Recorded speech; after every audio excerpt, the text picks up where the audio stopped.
What if I told you that procrastination is a coping skill? See, what happens is when we feel uncomfortable with something, maybe it's hard work, maybe we have some fear that things won't turn out the way we hope.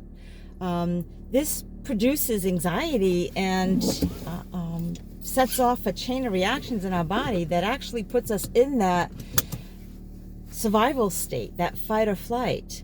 And so one of the things that the body does when it feels uncomfortable is it tries to keep us safe. So when we're not feeling comfortable, it misinterprets that as not being safe. And our body wants us to be safe. It's a survival instinct. It happens automatically. So sometimes what it'll do is say, okay, I'm going to put this off for now. I'm not going to think about it. I'm going to, put it off for later. And that will give me a sense of safety. That will bring the anxiety down. It's a myth. It doesn't really happen like that, but that's the hope. That's the intention of that whole process. And so sometimes people get stuck in that because they continuously feel the uncomfortableness and are constantly procrastinating because they don't like that feeling and their body wants to keep them safe. Does that make sense?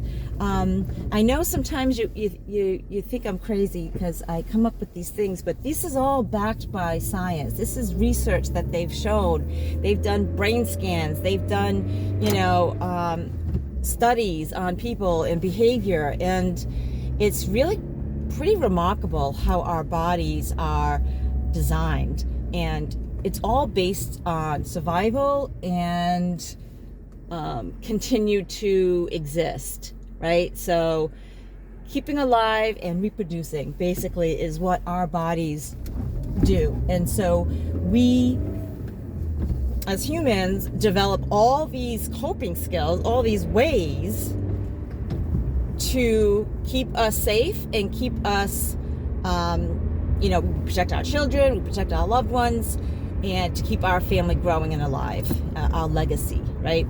So when you think of it like that, right, it's important to, and I've been talking about like the non-doing and, mindfulness and being in the present moment and just focusing on the breath.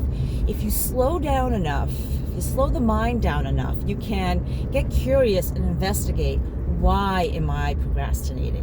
Why am I putting this off, right? What is the emotion that I'm avoiding or feeling uncomfortable with?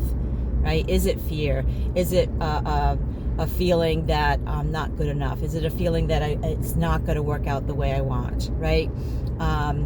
Getting in touch with the why of it is the first step to changing it. Because if you don't know why you're doing this behavior, it's really hard to problem solve with the correct, the correct solution, right? Because depending on what it is that's causing you to do this behavior will have a direct effect on what solution you're going to utilize.